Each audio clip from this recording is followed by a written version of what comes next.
بسم اللہ الرحمن الرحیم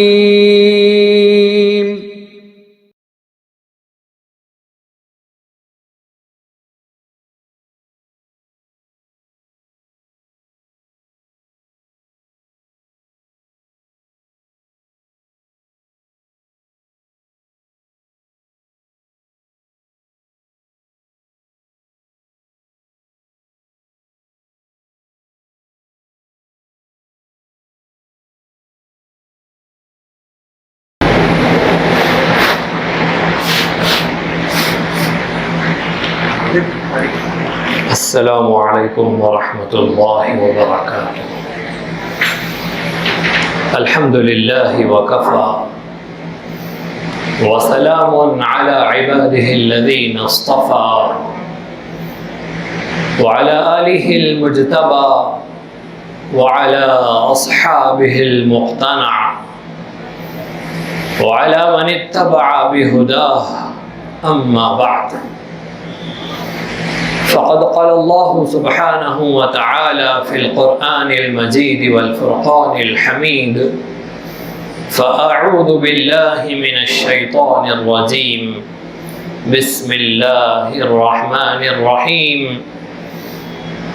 يريد الله بكم اليسر ولا يريد بكم العسر وَلِتُكْمِلُوا الْعِدَّةَ وَلِتُكَبِّرُوا اللَّهَ عَلَى مَا هَدَاكُمْ وَلَعَلَّكُمْ تَشْكُرُونَ وَإِذَا سَأَلَكَ عِبَادِي عَنِّي فَإِنِّي قَرِيبٌ أُجِيبُ دَعْوَةَ الدَّاعِ إِذَا دَعَانِ فَلْيَسْتَجِيبُوا لِي وَلْيُؤْمِنُوا بِي لَعَلَّهُمْ يَرْشُدُونَ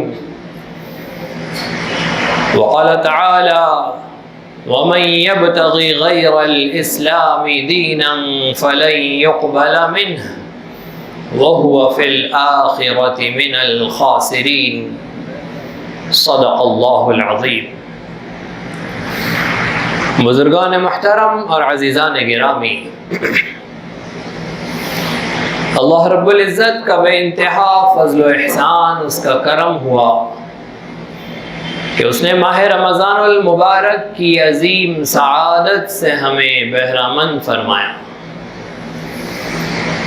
یہ ماہ رمضان المبارک کا مل جانا اللہ رب العزت کا انتہائی عظیم انعام ہے، اور اس رمضان میں عبادتوں کی توفیق کا ملنا، اللہ کے سامنے سر بسجود ہونے کا موقع ملنا، باغیوں طاغیوں نافرمانوں کی فہرست سے نکال کر اللہ رب العزت کا ہمیں اس کے دربار میں سر جھکانے کا موقع دینا، یہ اللہ رب العزت کا انتہائی عظیم انعام ہے۔ احکم الحاکمین سے وفاداری یہ روئے زمین پر رہنے بسنے والوں کے لیے سب سے عظیم شان ہے۔ اس سے بڑھ کر کوئی کمال نہیں، اس سے بڑھ کر کوئی خوبی نہیں کہ اس جہان کے بنانے والے خالق و مالک کے ہم فرما بردار ہے، اس کے اطاعت گزار ہے، اس کے باغی نہیں ہیں، اس کی راہ سے بھٹکے ہوئے نہیں ہیں، اس نے اپنے دربار سے ہمیں نکالا نہیں ہے، وہ اپنے سامنے جھکنے کا موقع دے رہا ہے، پیشانی زمین پر رگڑنے کا موقع دے رہا ہے۔ یہ سب سے بڑی سعادت ہے، یہ سب سے بڑا انعام ہے۔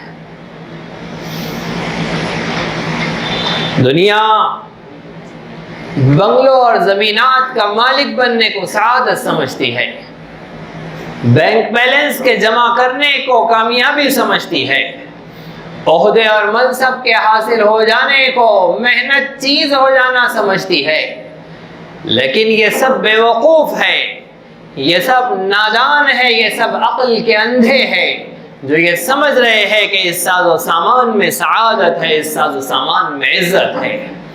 یہ سارا ساز و سامان، یہ دنیا کا مال و متاع، یہ زمین و جائیداد، یہ اسباب و آلات، یہ سلطنتیں اور یہ مال و متاع، اور یہی نہیں ہفت اقلیم کی بھی اگر بادشاہت مل جائے تو قرآن کی نظر میں یہ استعمال کا سامان ہے۔ وَمَا الْحَيَاةُ الدُّنْيَا إِلَّا مَتَاعُ الْغُرُورِ، یہ دنیاوی زندگی اپنے ساز و سامان کے ساتھ، اپنی آرائشوں کے ساتھ، اپنی زیب و زینت کے ساتھ محض دھوکے کا سامان ہے۔ اس سے بڑھ کر اس کی کوئی حیثیت نہیں ہے، لیکن اللہ کا بندہ بن جانا یہ سب سے عظیم کامیابی ہے۔ وہ سب سے عظیم انسان جب اس مقام و مرتبے پر پہنچے ہیں جس سے اوپر کوئی مقام نہیں ہے۔ حضرت محمد مصطفیٰ صلی اللہ علیہ وسلم میرے اور آپ کے آقا جب عرش بری پر رب تعالیٰ کی ملاقات کے لیے معراج کے موقع پر پہنچے ہیں، اس عظیم مقام پر پہنچنے کے بعد جب رب تعالیٰ نے اس کا ذکر فرمایا تو کہا سبحان الذی اسریٰ بعبدہ، پاک ہے وہ ذات جو اپنے بندے کو راتوں رات لے گئی۔ تو بندگی یہ انسان کے لیے سب سے عظیم سعادت ہے، بندگی سے بڑھ کر کوئی مقام نہیں ہے۔ احکم الحاکمین ہمیں اپنا بنا لے، اور یہ رمضان المبارک کے مواقع یہ احکم الحاکمین کی رحمتوں عنایات کے دھواں دھار برسنے کے مواقع ہوتے ہیں۔ اس میں تو اللہ انہیں بھی اپنا بنا لیتا ہے جو سال بھر جھانک کر بھی نہیں دیکھتے ہیں۔ یہ احکم الحاکمین کی بے انتہا نعمت کا نتیجہ ہے۔ وہ مسجدوں میں آ رہے ہیں، کمال نہ سمجھے اپنا کہ ہم مسجد میں آ رہے ہیں، یہ اس رب تعالیٰ کا فضل اور انعام ہے کہ اس نے توفیق دی ہے، اس نے ہمیں آرام قدوں سے نکال کر یہاں پہنچایا ہے۔ اور ماشاءاللہ مسجد جمیل بیگ کے مصلیان تو سبھی آرام قدوں سے نکل کر ہی آتے ہیں۔ رمضان المبارک میں خصوصاً اور عام دنوں میں بھی دوپہر میں سونے والے، قیلولہ کو لیلولہ بنانے والے، لمبی نیند مارنے والے جب اٹھ کر آتے ہیں تو غافلوں کے لیے الحمدللہ ان لوگوں نے عظیم انعام کیا ہے اور انتظام کیا ہے۔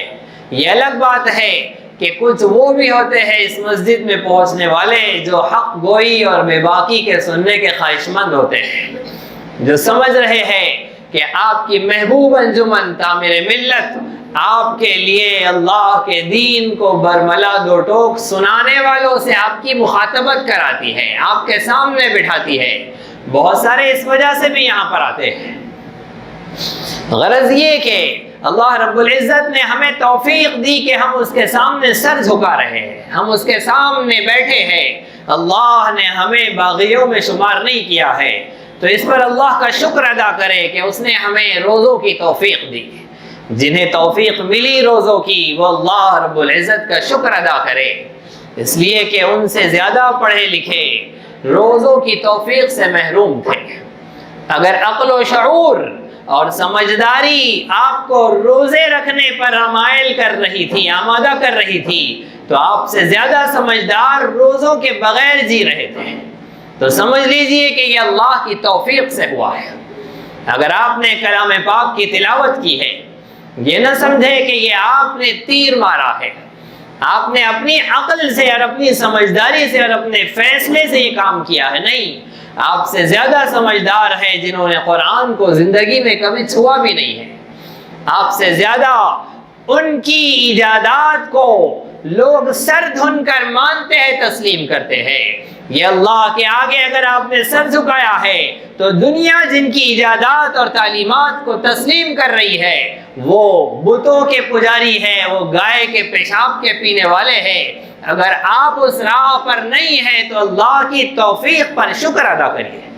یہ اللہ کی ہدایت ہے جس کی وجہ سے ہمیں حق کا راستہ ملا ہے، ہمیں اپنے پیدا کرنے والے کی مرضیات کا راستہ ملا ہے، ہمیں اس کی عبادت کا راستہ ملا ہے۔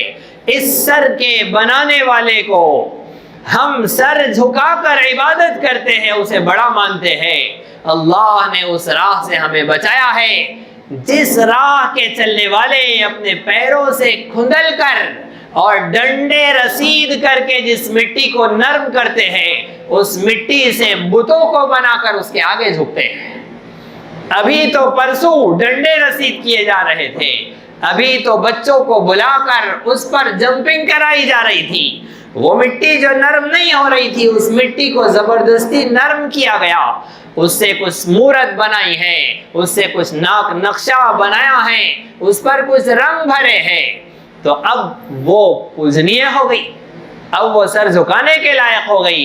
احکم الحاکمین نے ہمارے سروں کو ان پتھروں کے آگے جھکنے سے بچا کر اپنے آگے جھکانے کی توفیق دی، اس پر اللہ کا شکر ادا کریے۔ آج کا دن ممکن ہے رمضان المبارک کا آخری دن ہو، آج کے دن اللہ رب العزت کے حضور سر جھکانا، رمضان کی ساری عبادتوں پر اس کی توفیق پر اس کا شکر ادا کرنا، اور خصوصاً جمعہ کا دن ہمیں مل گیا۔ آج کا دن رمضان کا آخری جمعہ کا دن۔ اس جمعہ کے بارے میں ایک اور بات سمجھ لے، لوگ اسے جمعۃ الوداع کہتے ہیں۔ وداع یہ عربی زبان کا لفظ نہیں ہے، عربی زبان میں وداع ہوتا ہے، الوداع، الوداع نہیں ہوتا ہے، الوداع ہوتا ہے۔ اور جمعۃ الوداع اگر منانے کی کوئی شے ہے تو پھر یوم الخمیس الوداع بھی منانے کی شے ہونا چاہیے، رمضان کا آخری جمعرات اور رمضان کا آخری بدھ اور رمضان کا آخری منگل اور رمضان کا آخری پیر اور آخری سنیچر اور آخری اتوار، یہ بھی منانا چاہیے، اس لیے کہ سب دن اللہ کے ہیں اور صرف جمعہ ہی وداع کی ہوتا ہے۔ اگر آخری جمعہ جمعۃ الوداع ہے تو آخری جمعرات یوم الخمیس الوداع ہونا چاہیے، الوداعی جمعرات ہونا چاہیے، لیکن ایسا کوئی نہیں کہتا ہے۔ ہفتے کے 7 دن جو رمضان کے آخری آتے ہیں وہ وداع کرتے ہیں، ہمیں الوداع کہتے ہیں، تو انہیں بھی منانا چاہیے، لیکن ہم نہیں مناتے، تو پتہ چلا جمعۃ الوداع بھی منانے کی کوئی شے نہیں ہے۔ ہر جمعہ جمعہ ہوتا ہے اور رمضان کا ہر جمعہ اپنی فضیلت رکھتا ہے۔ ہاں، ایک افسوس کی بات یہ ہوتی ہے کہ اب رمضان کے جمعہ کے لیے 1 سال کا انتظار کرنا ہوگا، 11 مہینے انتظار کرنے ہوں گے، تب جا کر رمضان کا جمعہ ہمیں ملے گا۔ پہلے تو جمعہ کی فضیلت، اس کے بعد رمضان کے جمعہ کی فضیلت، اس لیے کہ رمضان المبارک خود انتہائی عظیم فضیلتوں والا مہینہ ہے۔ اس میں جمعہ کی ساعتوں کا ملنا، قبولیت دعا کے اوقات کا ملنا، اللہ رب العزت کی طرف سے مومنین کی عید کا دن جمعہ کا ملنا اور رمضان کا جمعہ، یہ بڑی فضیلت کی چیز ہے۔ صرف آج کا جمعہ اس لیے زیادہ اہتمام والا ہے کہ اب آئندہ رمضان کا جمعہ پانے کے لیے 11 مہینے انتظار کرنا ہوگا، اس کے علاوہ اور کچھ نہیں۔ جمعۃ الوداع کی الگ نماز ہوتی ہے، اس کی الگ تلاوت ہوتی ہے، اس میں سورہ فاتحہ کے بعد فلاں سورت اتنے مرتبہ پڑھی جاتی ہے اور اتنی رکعتیں ہوتی ہے۔ نہ ایسی نماز کا آقا صلی اللہ علیہ وسلم سے کوئی ثبوت ہے، نہ ان میں سورتوں کے پڑھنے کا کوئی ثبوت ہے۔ بس جمعہ کے دن، رمضان کے جمعہ کے دن صدقات کا ثواب، نمازوں کا ثواب، عبادتوں کا ثواب اب 11 مہینے کے بعد ملے گا، لہذا آج کے دن کی قدر کی جائے۔ یہ ہے جمعۃ الوداع کی اہمیت۔ اس سے زائد سمجھنا بدعت ہے، اس سے زائد سمجھنا رسول عربی صلی اللہ علیہ وسلم اور آپ کے اصحاب سے ثابت نہیں ہے۔ لیکن آج کا جمعہ خصوصیت کے ساتھ اس لیے بھی زیادہ اہمیت والا ہے کہ ہو سکتا ہے آج کی رات لیلۃ الجائزہ ہو، آج کی رات انعام کی رات ہو، اور نبی اکرم صلی اللہ علیہ وسلم کی اطلاع کے مطابق لیلۃ الجائزہ میں، عید کی رات میں بھی شب قدر کی تلاش کرنا ہے، لہذا ہو سکتا ہے کہ لیلۃ القدر آج کی رات میں بھی ہو۔ ہم نے 27ویں شب کو لیلۃ القدر بنا لیا ہے، جبکہ 5 راتیں اخیر عشرے کی طاق راتیں، ان میں بھی شب قدر کی تلاش کرنی ہے، اور عید کی رات میں بھی شب قدر تلاش کرنی ہے۔ یہ بھی نبی اکرم صلی اللہ علیہ وسلم کی اطلاع اور خبر ہے، لہذا یہ ساری وجوہات سے آج کا دن اور آج کی رات مسلمانوں کے لیے انتہائی اہم ہے، اور خصوصیت کے ساتھ ایسے رمضان میں جو رمضان ہمارے لیے آزمائشوں والا تھا، ایسے سال میں جو سارا سال مسلمانوں کے لیے آزمائشوں والا تھا، حاکم الحاکمین کی طرف سے مسلمانوں کی ابتلاءات اور آزمائشوں کا سلسلہ شروع ہو گیا ہے۔ دنیا کے دیگر ممالک میں تو ایک زمانے سے آزمائشیں چل رہی ہے، لیکن ہندوستان کا مسلمان اپنی جگاڑ والی مسلمانی پر راضی اور خوش تھا، مطمئن تھا۔ اب انہیں ان کے آرام قدوں سے اٹھانے کا وقت آ گیا ہے۔ مسلمان کی مسلمانی اتفاق یہ ہے اور حقیقت یہ ہے کہ اسی وقت جاگتی ہے جب خلاف طبیعت حالات آتے ہیں، جب ان پر سازگار حالات ہوتے ہیں تو مسلمان کی مسلمانی نہیں جاگتی ہے، یہ مست ہوتا ہے، یہ اپنے آرام قدوں میں ہوتا ہے، یہ غفلتوں میں پڑا ہوتا ہے۔ لیکن جب ان کی غفلتوں پر تازیانے پڑتے ہیں اور جب ان کے لیے خلاف مزاج حالات آتے ہیں، آسمانی اور سلطانی بلائیں ان پر مسلسل نازل ہوتی ہے، جب ملت اسلامیہ کا اسلام جاگتا ہے، جب مسلمانی ابھر کر آتی ہے، مسلمان کی اسلامی کٹرتا اس وقت ظاہر ہوتی ہے جب مسلمان کے لیے حالات صحیح نہیں ہوتے۔ تو اللہ رب العزت تو چاہتے ہی ہے کہ میرا بندہ مجھ سے لو لگائے، مجھ سے دل لگائے۔ اب یہ دل لگاتا ہی تب ہے جب اس پر حالات آتے ہیں، تو آنے دو حالات، اس پر مصیبتیں اترنے دو، اس کے خلاف سلطنتوں کو اٹھنے دو اور زمینی فیصلوں کو مسلمانوں کے خلاف متحد ہونے دو، اور دنیا کی قوموں کو مسلمانوں پر بھوکے بھیڑیوں کی طرح مسلط ہونے دو۔ اس لیے کہ مسلمان تبھی جاگتا ہے، مسلمان تبھی سدھرتا ہے، اس کی مسلمانی اپنی جوش میں تبھی آتی ہے۔ ہم نے قرآن کو سن کر، قرآن کو پڑھ کر اسلام کو سیکھا ہی نہیں ہے، ہم نے تو حالات ہی سے سدھرنا سیکھا ہے، تو حالات ہی صحیح۔ قرآن ہمارا معلم نہ بن سکا تو زمانہ معلم بن جائے۔ بہرحال مسلمان کو تو سدھارنا ہے، مسلمان کو تو جگانا ہے، مسلمان کو تو بیدار کرنا ہے۔ اس لیے کہ اب ابابیل نہیں آنے ہیں، اب جبرائیل امین کی چیخ کا سلسلہ نہیں ہے، اب آسمانوں سے پتھروں کے برسانے کا نظام نہیں ہے، اب آسمانوں سے آگ کی بارش کا فیصلہ نہیں ہے، اب جبرائیل امین کے لیے اپنا پر زمین میں ڈال کر بستیوں کو اٹھا کر آسمانوں سے نیچے پٹخنے کا حکم نہیں ہے۔ یہ سردار انبیاء کی امت ہے، یہ احکم الحاکمین اللہ رب العزت کے لاڈلے نبی کی لاڈلی امت ہے، لہذا رحمت للعالمین صلی اللہ علیہ وسلم کی رحمت کے طفیل اب امت پر ایسے عذابات کا فیصلہ نہیں ہے۔ لہذا یاد رکھیے، مسلمان آرام میں پڑا رہے اور سمجھتا رہے کہ ابابیل آ جائیں گے تو نہیں آئیں گے، مسلمان سمجھتا رہے میں اپنی دکان اپنے مکان میں لگا رہوں، ظلم کی ناؤ ڈوب جائیں گی تو نہیں ڈوبے گی، سیلاب اور طوفان ظلم کی ناؤ کو نہیں ڈبائیں گے۔ مسلمان کا اللہ نے انتخاب کیا ہے کہ تمہاری ذمہ داری ہے، تم ظلم کی ناؤ کو ڈبو گے۔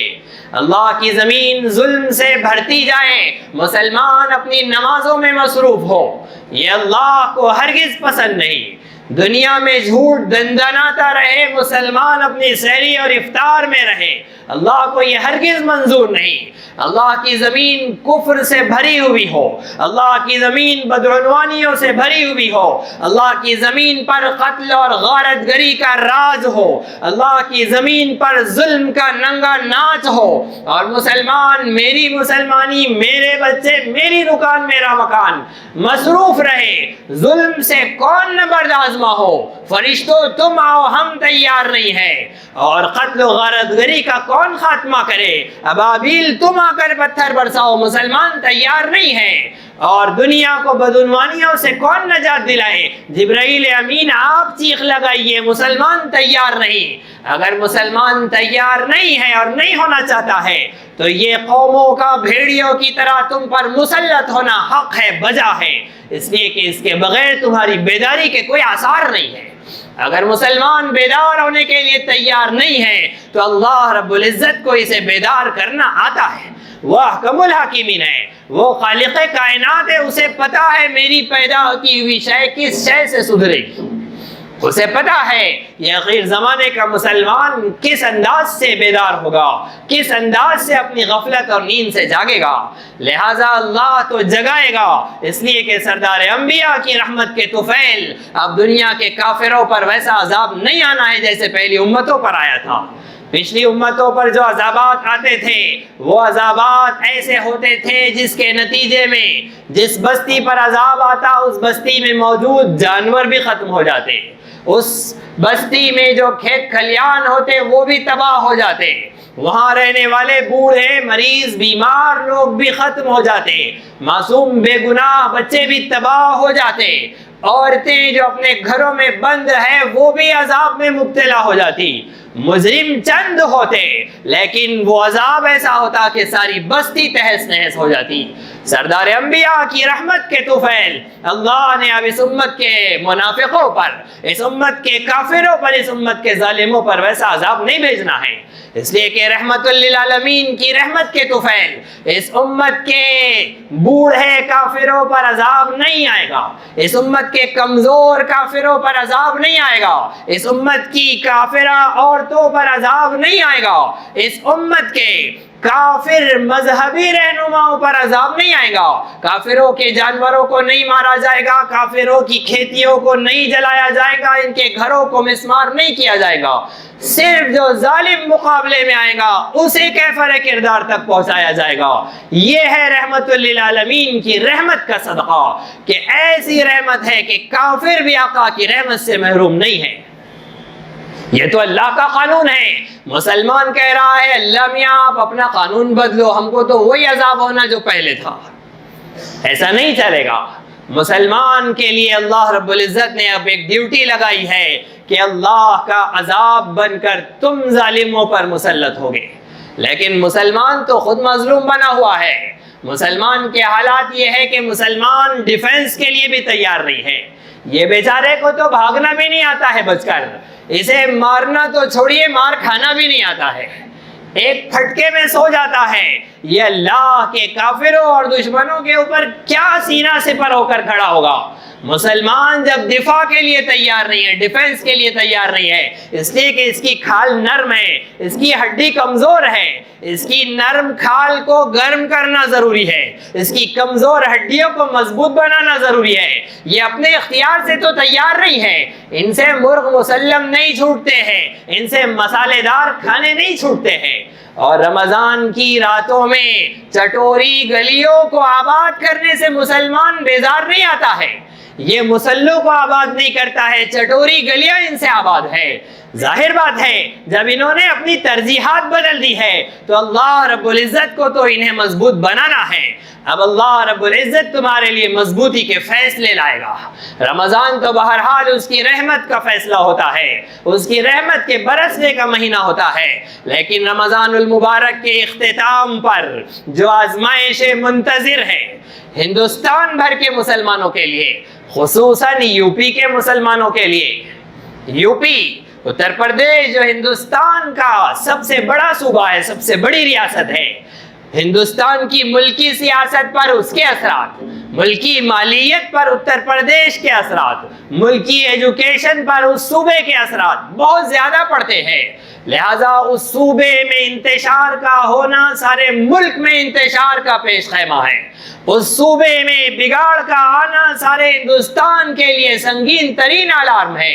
یہ الگ بات ہے کہ اورنگ آباد میں آخر میں آتا ہے، اس لیے کہ اورنگ آباد ہندوستان کا غرناطہ ہے، جیسے اسپین میں اسلام کا سورج غروب ہوا سب سے آخر میں اس غرناطہ میں اسلام کے نقوش ختم ہوئے تھے، ایسے ہی اورنگ آباد کی صورتحال ہے کہ یہاں پر باطل آخر میں اپنا اثر دکھاتا ہے، ورنہ چھوٹے موٹے ہنگاموں کو تو چھوٹے موٹے نوجوان ہی چٹپٹ انداز سے ختم کر دیتے ہیں، فنا کر دیتے ہیں اور اٹھا دیتے ہیں، ان کے اثرات بھی نظر نہیں آتے، کب کون سا واقعہ ہوا تھا سمجھ میں بھی نہیں آتا۔ یہ الگ بات ہے کہ دوسرے شہروں میں چھوٹے چھوٹے واقعات بھی زیادہ اثر کرتے ہیں، تو شہر اورنگ آباد کا اپنا وصف اس لیے نہیں ہے کہ اورنگ آباد کا مسلمان بے خبر ہو کر سوتا رہے، اس لیے کہ اپنے پاس حالات سب سے آخر میں آتے ہیں، ہم سوتے رہیے، اگر سوتے رہیں گے تو ہر سونے والا شکار ہوتا ہے، جاگیں گے تو شکار سے بچے رہیں گے، جاگیں گے تو دشمن سے بچتے رہیں گے، سوئیں گے تو شکار ہو جائیں گے، یقیناً ہو جائیں گے۔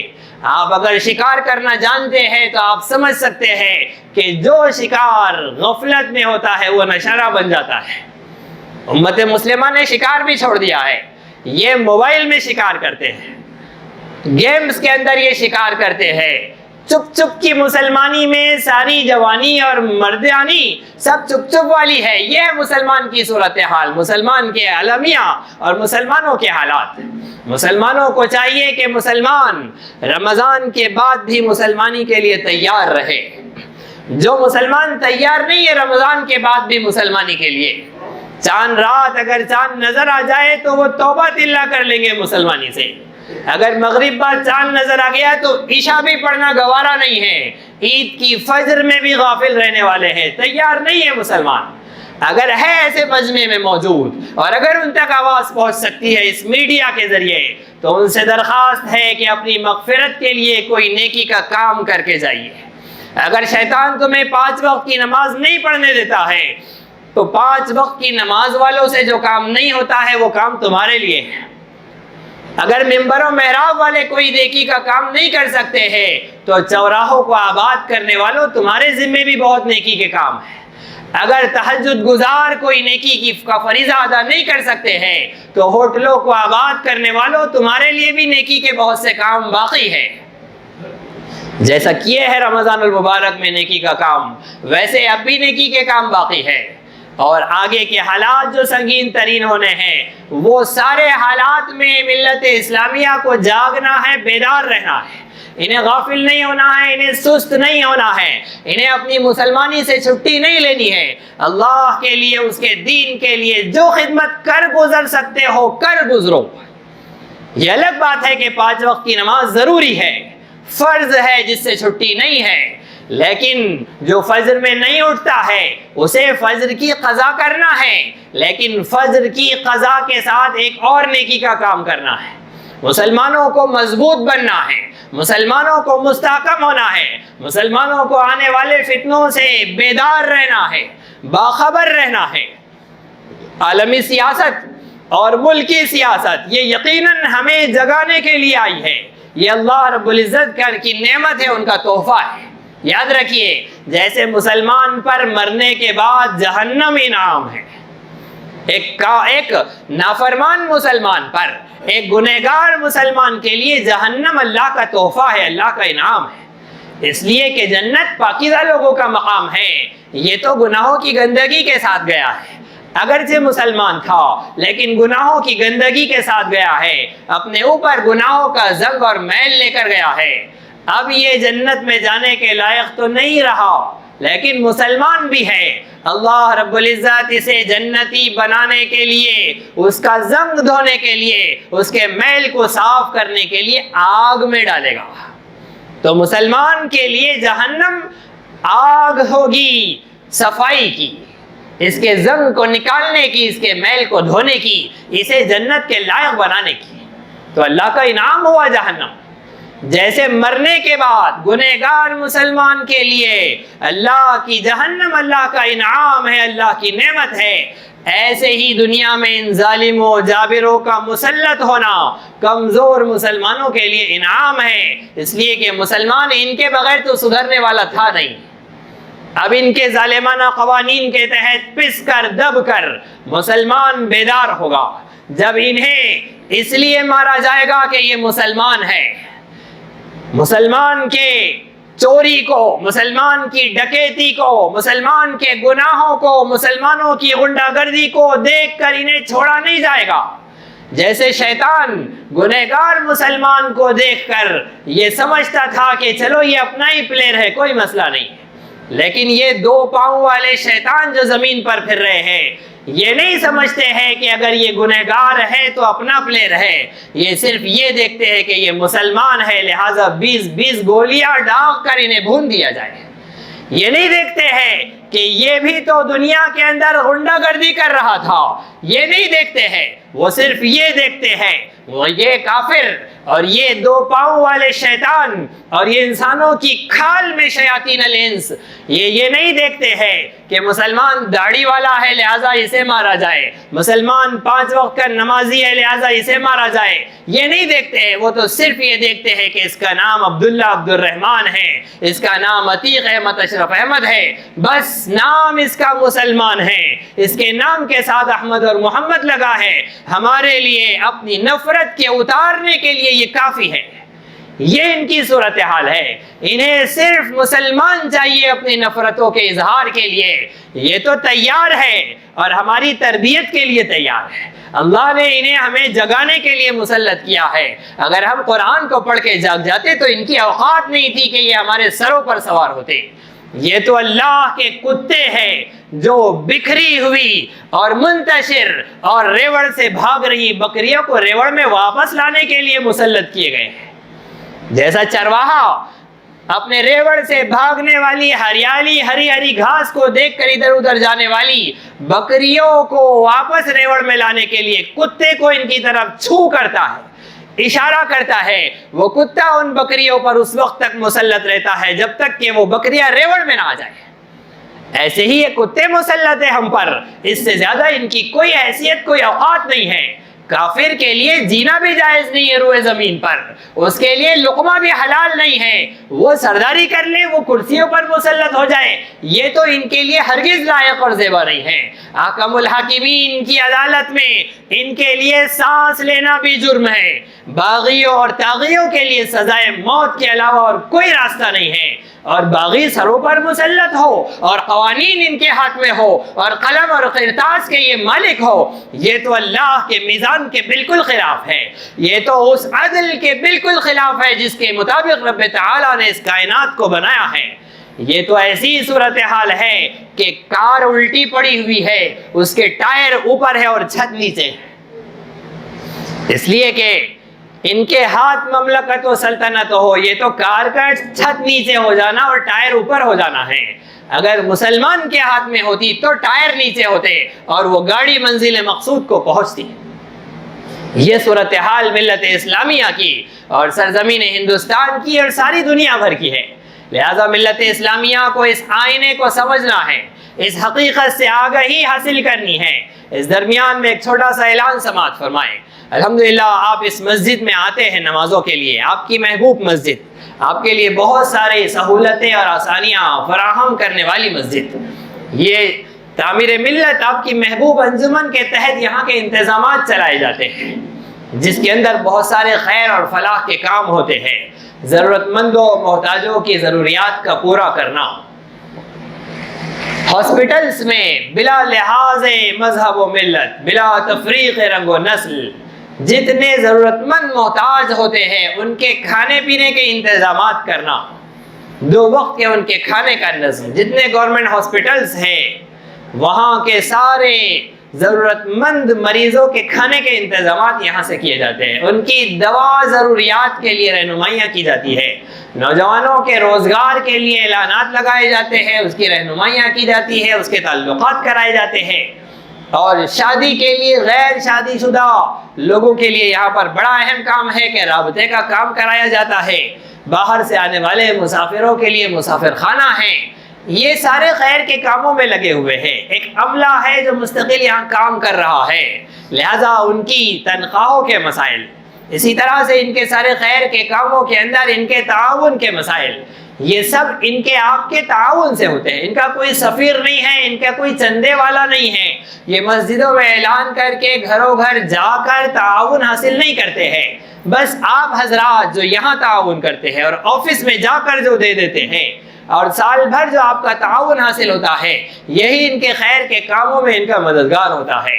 یہ لوگ نفلی صدقات کے بھی مستحق ہیں، واجب صدقات کے بھی مستحق ہیں، اسی طرح سے فطرہ بھی انہیں دیا جا سکتا ہے، زکوٰۃ بھی دی جا سکتی ہے، وہاں جا کر باضابطہ اہتمام سے زکوٰۃ دی جائے تو مناسب ہے، اس لیے کہ زکوٰۃ مسلمانوں کے مالداروں سے لے کر مسلمانوں کے غریبوں کو دی جاتی ہے، مسلمانوں کی زکوٰۃ میں غیر مسلموں کا کوئی حصہ نہیں ہوتا ہے اگرچہ کتنے ہی ضرورت مند ہو، ہاں نفلی صدقات سے غیر مسلم ضرورت مندوں کی مدد ہو سکتی ہے، اور فطرے کے ذریعے سے بھی غیر مسلم ضرورت مندوں کی مدد ہو سکتی ہے۔ اگر غیر مسلم امن پسند ہو، اگر غیر مسلم سازشی ہے، اگر غیر مسلم مسلمانوں کے خلاف سازشیں رچتا ہے اور اپنا مال و متاع یا اپنی رائے کے ذریعے یا اپنے سر کے ذریعے یا اپنے ہاتھ کے ذریعے مسلمانوں کے خلاف کھڑا ہے تو پھر ان کی مدد کی ضرورت نہیں ہے۔ لیکن امن پسند، جیسا کہ ہمارے ہندوستان کی صورتحال ہے کہ ایک زمانے میں یہاں 65% غیر مسلم امن پسند ہوا کرتے تھے ایک زمانے میں۔ آج تو باطل کی اور موجودہ حکومت کی فریبیوں سے اور ہنگامہ آرائیوں سے اور ان کے باطل پروپیگنڈے کے ذریعے کہ ظالم بھی وہ ہے اور مظلوم بھی وہی بنتے ہیں، گولی بھی وہی چلاتے ہیں، اور پھر جیلوں میں بھی مسلمانوں ہی کو ٹھوسا جاتا ہے، مرنے والا بھی ہمارا اور جیل خانوں میں بھی ہمارا۔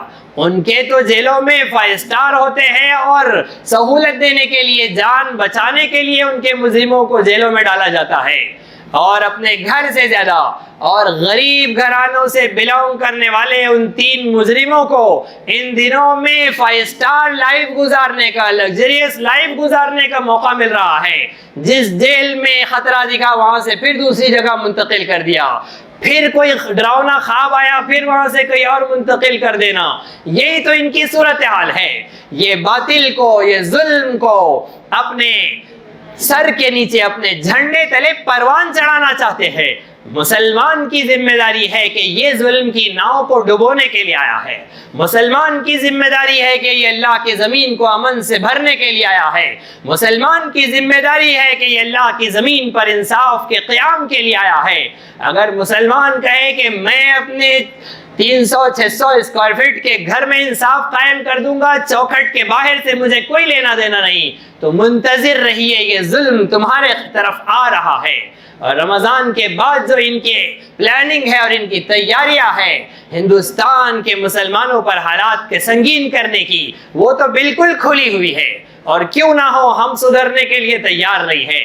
اگر ہم رمضان کی ان ساعتوں میں، ان آخری اوقات میں اگر سدھرنے کا عزم اور ارادہ کرتے ہیں، اگر قرآن کے طالب علم بن کر مسلمانی سے بیدار ہونے کے لیے تیار ہے، ہم جاگے ہوئے مسلمان بننے کے لیے تیار ہے، اپنی ذمہ داری کے سمجھنے کے لیے اگر تیار ہے، تو پھر اللہ رب العزت ان ظالموں کے ظلم پر روک لگائے گا، ہمیں تیار کرے گا، ہمیں کھڑا کرے گا۔ لیکن ہم اگر غفلت ہی میں پڑنا چاہتے ہیں تو پھر ڈنڈے ہی ہمیں بیدار کر سکتے ہیں، ہمیں جگا سکتے ہیں، ہمیں سدھار سکتے ہیں۔ بتلائیے انصاف کے ساتھ کہ ہم کیسے سدھرنے کے لیے تیار ہیں۔ سن کر سن ہونے والی امت مت بنیے، ایک کان سے لے کر دوسرے سے نکالنے والی امت مت بنیے۔ جیسے مسجد میں داخل ہوئے تھے ویسے ہی باہر نکلنا ہے، جو کچھ جمع ہوا ہے دامن میں سب یہی جھٹک کر نکلنا ہے۔ ایسی مسلمانی سے باز آ جائیے، جاگ جائیے، سدھر جائیے۔ جیسی مسلمانی اب تک چل رہی ہے ایسے ہی چلے گی تو پھر اللہ کا غضب، اس کا قہر تمہارا منتظر ہے۔ اور اگر سدھرنے کے لیے تیار ہے تو عہد کریے اور عزم اور ارادہ کریے۔ رمضان کی ان ساعتوں میں، ان آخری اوقات میں عزم اور ارادہ کریے، اللہ رب العزت سے عہد کریے کہ اللہ ہم جاگنے کے لیے تیار ہیں، ہم ایک واحد امت مسلمہ بننے کے لیے تیار ہیں، ہم شیخ، پٹھان اور سید اور بیگ اور دیشمکھ اور مرزا یہ سارے امتیازات کو ختم کرنے کے لیے تیار ہیں۔ جیسے افغانستان والے ساری اپنی ذاتی برادریوں کی خاندانی قید و بند اور جکڑ بندیوں کو اتار پھینک کر ایک ہو گئے ہیں، اے مسلمانوں تمہیں بھی اپنی جماعتوں، ٹولوں، تفرقوں، فرقوں، مسلکوں، جماعتوں کے اختلافات کو نکال کر، اتار پھینک کر محمد مصطفیٰ کے جھنڈے تلے ایک ہونا پڑے گا۔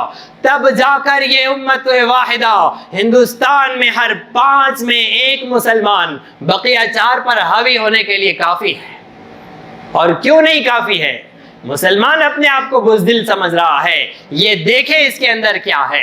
اگر یہ جاگ جائے، اگر یہ بیدار ہو جائے، اگر یہ سدھر جائے، تو پھر اللہ کا اعلان ہے وَلَا تَهِنُوا وَلَا تَحْزَنُوا وَأَنْتُمُ الْأَعْلَوْنَ إِن كُنتُم مُؤْمِنِينَ، تم غم مت کرو، تم رنجیدہ مت ہو، کامیابی اور سرخروئی تمہارے ہی لیے ہے بشرطیے کہ تم مومن ہو۔ یہ رمضان کے روزے ہمیں آزمائشوں اور مشقتوں میں ڈالنے کے لیے نہیں تھے، یہ ہمیں تیار کرنے کے لیے تھے۔ اگر ہم صبح صادق سے غروب آفتاب تک رمضان میں بھوکا رہ سکتے ہیں تو رمضان کے بعد اللہ کے لیے حرام کھانے سے بھی رک سکتے ہیں۔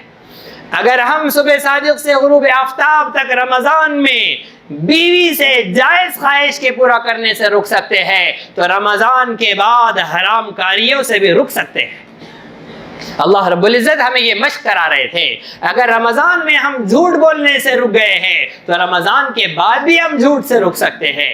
رمضان میں اگر ہم نے اپنے آنکھوں سے احتیاط کی ہے اور آنکھوں کا غلط استعمال نہیں کیا ہے تو رمضان کے بعد بھی ہماری آنکھیں صحیح دیکھ سکتی ہے، غلط سے بچ سکتی ہے۔ اگر ہم نے اللہ کے حکم کو پورا کرنے کے لیے 1 مہینہ مشق کی ہے تو رمضان کے بعد بھی ہماری یہ مسلمانی باقی رہ سکتی ہے۔ اللہ رب العزت نے ہماری تربیت کے لیے یہ مہینہ دیا تھا۔ رب تعالی ہم سب کو توفیق عمل نصیب فرمائے۔ اللہ رب العزت ہمیں موسم کی مسلمانی سے، ماحول کی مسلمانی سے، محض رمضانی مسلمانی سے آگے بڑھا کر 12 مہینوں کا مسلمان بنا دے، صبح و شام کا مسلمان بنا دے۔ اللہ ہمیں ماحول کی مسلمانی سے نکال کر قرآنی مسلمان بنا دے۔ اللہ ہمیں ڈنڈوں سے سدھرنے والی مسلمانی سے نکال کر قرآن سے سدھرنے والا مسلمان بنا دے۔ سب سدھریں گے انشاءاللہ۔ کون کون قرآن پڑھنا سیکھیں گا؟ ہاتھ اٹھائیے۔ سب قرآن پڑھنا سیکھیں گے، تجوید کے ساتھ بھی پڑھنا سیکھیں گے، ترجمے کے ساتھ بھی پڑھنا سیکھیں گے، اللہ کے احکامات کو جاننا بھی سیکھیں گے، تفسیر کی محفلوں مجلسوں میں علماء کی سرپرستی اور رہنمائی میں جائیں گے، اپنے اپنے محلے کی مسجدوں میں تفسیر قرآن شروع کرائیں گے اور مولوی صاحب سے کہیں گے کہ حضرت آج اللہ کا ہمارے لیے کیا فرمان ہے، ہمیں وہ سنائیے۔ پھر مولوی صاحب بھی جو مسواک کے فضائل بیان کر رہے ہیں وہ بھی باہر نکلیں گے کہ چلو نوجوان سننے کے لیے آئے ہیں، ورنہ بوڑھے سننے کے لیے بیٹھے ہیں، وہ بیچارہ تو مسواک ہی اٹھا سکتا ہے، اس کو مسواک کے فضائل سنا رہے ہیں۔ جوان آئے گا تو پھر وہ اور بھی سامان اٹھا سکتا ہے۔